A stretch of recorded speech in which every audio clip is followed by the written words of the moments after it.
شروع کرتا ہوں اللہ کے نام سے جو بڑا مہربان نہایت رحم کرنے والا ہے۔ جب اللہ تعالیٰ نے قوم فرعون کو قحط اور طرح طرح کی بلاؤں میں مبتلا کیا، جب کوئی نعمت ان کو ملتی تو کہتے تھے کہ ہماری برکت کے سبب سے ہے، اور جب کوئی بلا ان پر نازل ہوتی تھی تو کہتے تھے کہ یہ موسیٰ اور اس کی قوم کی نحوست کے سبب سے ہے۔ گرچہ جب قحط اور پھلوں کی کمی اور طرح طرح کی بلاؤں میں گرفتار ہوئے، پھر بھی بنی اسرائیل کی تکلیف سے باز نہیں آئے، تو حضرت موسیٰ علیہ السلام نے فرعون کے پاس جا کر کہا کہ بنی اسرائیل سے دستبردار ہو جا۔ اس نے قبول نہ کیا تو موسیٰ علیہ السلام نے ان لوگوں پر نفرین کی۔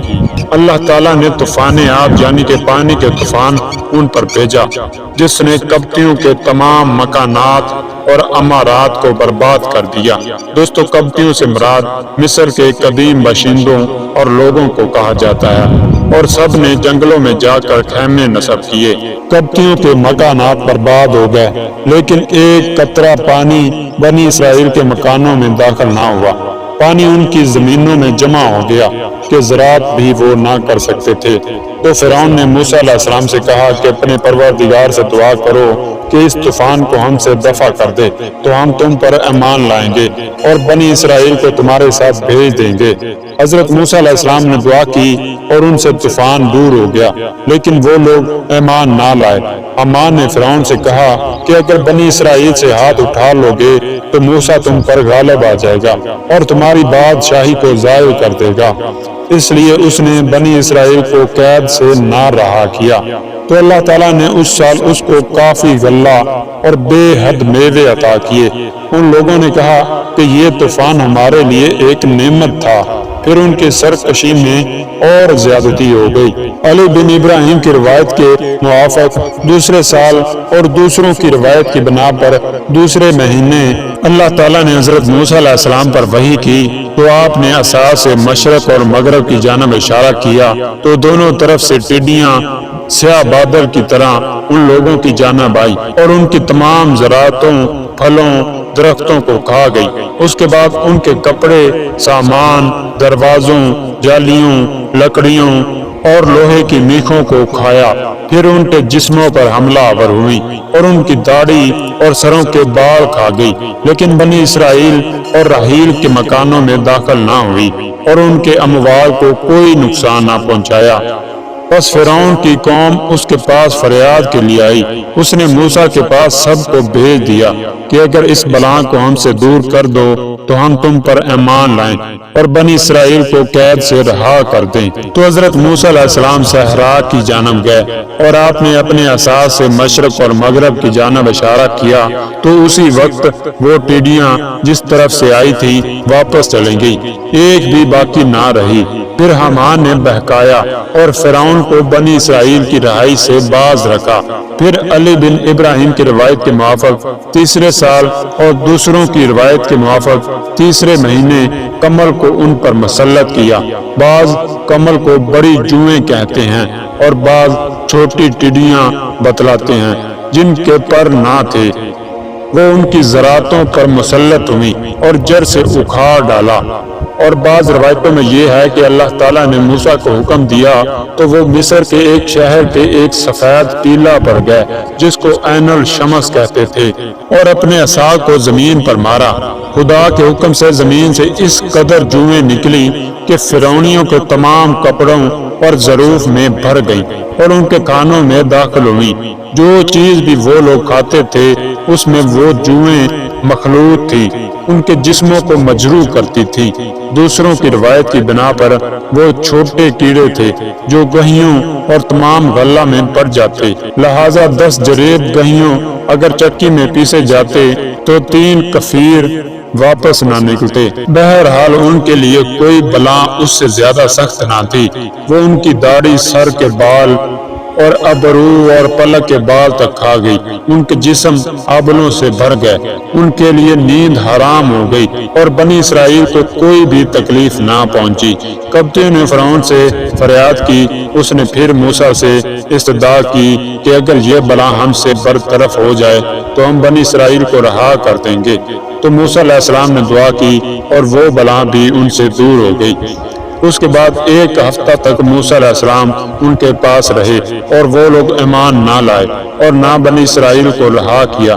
پھر چوتھے سال یا چوتھے مہینے موسیٰ علیہ السلام دریائے نیل کے کنارے آئے اور خدا کے حکم سے دریا کی جانب اشارہ کیا تو ناگہاں بہت سے مینڈک دریا سے نکلے اور قبطیوں کے مکانوں کی جانب متوجہ ہوئے اور ان کے کھانے پینے کی چیزوں میں داخل ہو گئے، تمام مکانوں میں بھر گئے۔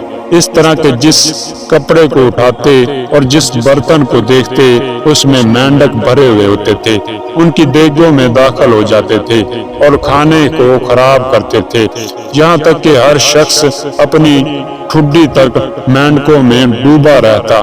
جب وہ گفتگو کا ارادہ کرتے مینڈک ان کے منہ کے اندر داخل ہو جاتے اور کھانا کھانے کا ارادہ کرتے تو لقمہ سے پہلے مینڈک ان کے منہ میں پہنچ جاتے تھے۔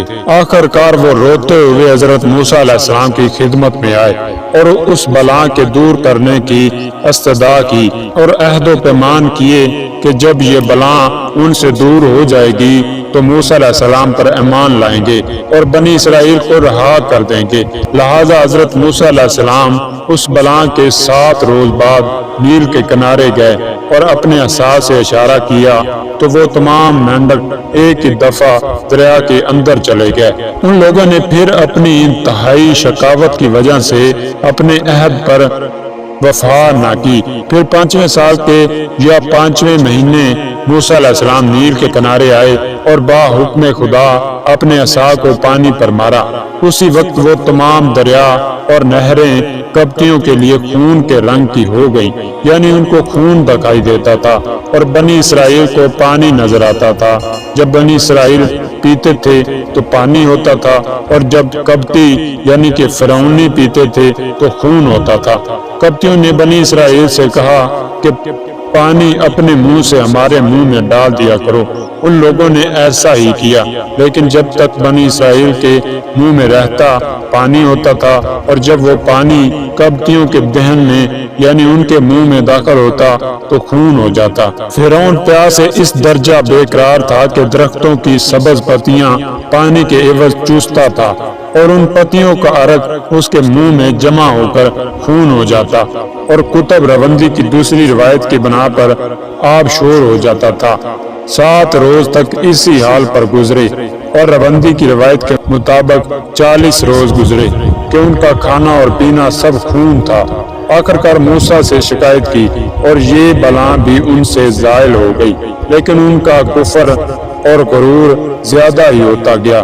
علی بن ابراہیم نے حضرت امام جعفر صادق علیہ السلام سے روایت کی ہے کہ اس کے بعد اللہ تعالیٰ نے رجز یعنی سرخ برف ان پر برسائی جس کو کبھی ان لوگوں نے نہ دیکھا تھا اور ان کی کثیر جماعت اس سے ہلاک ہو گئی۔ پھر ان لوگوں نے فریاد کی اور موسیٰ سے کہا کہ اپنے پروردگار سے ہمارے لیے دعا کرو کہ ہم قسم کھاتے ہیں کہ اگر رجز یعنی کہ سرخ برف کو ہم سے برطرف کر دو گے تو یقیناً ہم تم پر ایمان لائیں گے اور بنی اسرائیل کو تمہارے ساتھ بھیج دیں گے۔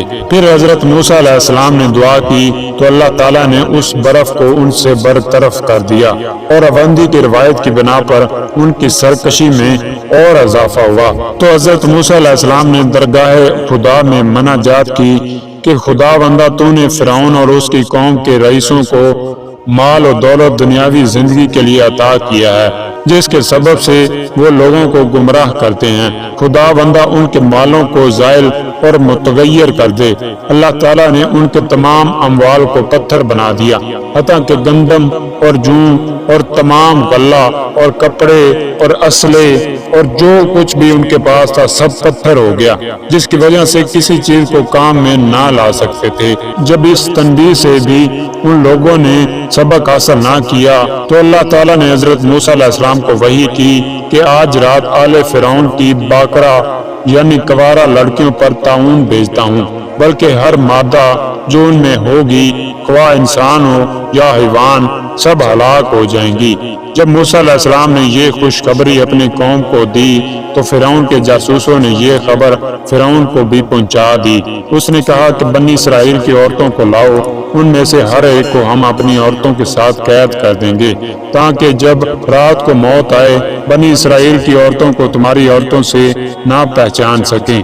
اس تدبیر سے تمہاری عورتیں بچ جائیں گی۔ حقیقت یہ ہے کہ جب تک کسی کی عقل اس درجہ خراب نہیں ہو جاتی، جناب مقدس الہی کے مقابلہ میں خدائی کا دعویٰ نہیں کرتا۔